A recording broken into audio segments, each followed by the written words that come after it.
Қарлығаш ықшам ауданындағы жаңа мектеп гимназияда оқу жылы басталғалы халықты осы маңдағы жол мәселесі алаңдатуда.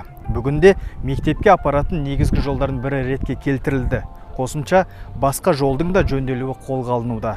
Бүгін аудан әкімі осы мәселеге назар аударып, жолдың жағдайына қатысты түсінік берді.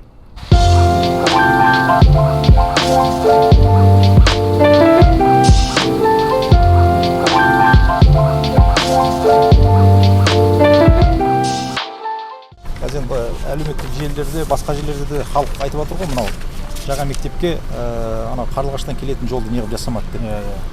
Бұл жерде 2020 жылы Казгерстрой деген мекеме тендерді ұтып алған. Осы Қарлығаштан мына Ташкентский трассаға дейін үлкен жолды жасау керек болатын. Содан бері созылып жасамай жүр, осы сентябрьде келісімшарт бітеді.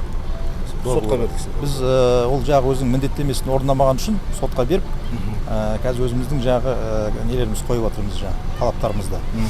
Сондықтан бұл жолға мердігер болғаннан кейін біз бюджетті қаражат бөліп жасай алмаймыз. Қазір сотқа беріп келісімшартты бұзғаннан кейін ол жолды біз келесі жылы қаражат бөліп, Қарлығаштан бастап мына жол жасайтын боламыз. Енді бұл сұрақты біз біліп отырмыз ғой, параллельно қазір бір жолды асфальттадық, Сәукіледен бері қаратай.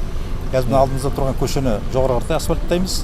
Одан басқа Қарлығаштан келетін жолды қасынан тротуарға біз градировать етіп, жаяу балалар жүретін жасаймыз. Одан басқа мектепке келетін Құлынды деген көше, бұл нәтижесі конкурстың осы сентябрьдің 20-ларында шығады. Бұл жерде бір-ақ көше емес, он шақты көше бар. Бұл биыл келесі жылы 2 жылда жасалатын жоба. Бірақ осы мектепке келетін жолды биыл Құдай бұйырса асфальттық онда жасап береміз. Құлынды басқа көшелер ол басқа мердігер жасайды. Казгер Қарлығаштан келетін үлкен жолды Ташкентскийге дейін жасау керек болады. IT жақтан кіретін көше ғой? Иә, сол көшені.